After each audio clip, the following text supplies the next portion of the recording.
think it was actually a good thing for everybody because this was all bubbling under the surface for the last 4 years. And you had the Republicans always playing it down, well, equivocating, it's not that big of a deal.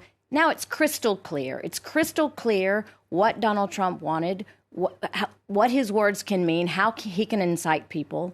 And this needed to happen. It needed to be blown open, this abscess. And now I think Trump will, of course, he will not be the standard bearer of the Republican Party after. It's going to change everything. And it's all self-inflicted. He did it to himself. But the country needed this. There was just this boil that had to be lanced. But those rioters inside of the Capitol, do they represent the 74 million people who voted for Trump?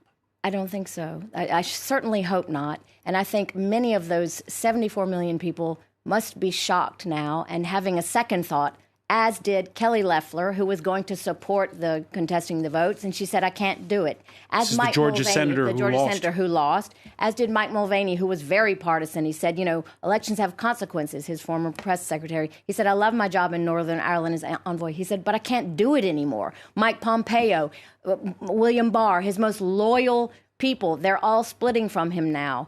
It's not possible to go on like this anymore. It was a good thing that this happened. It was a good thing that this happened. Nico Hines, the last time the Capitol was stormed, it was your lot that did it. It was in 1814 during the War of 1812. We don't regret a thing. I think there's a danger of that we're being a bit too optimistic about all of this. How many times before has something happened to do with Trump and we thought, oh, that's it, that's the end of Trump. There's no way he's coming back from this. People have resigned.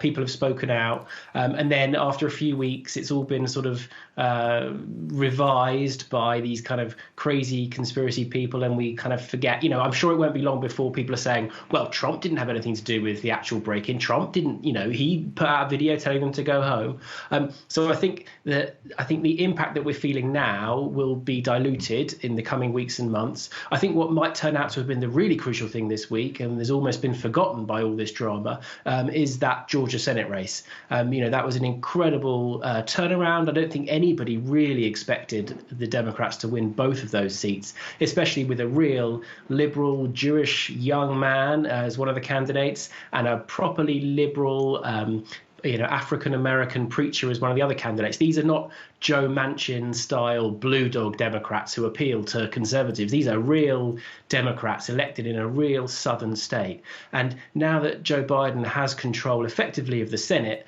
I think that will be the biggest lasting impact of this week's crazy events.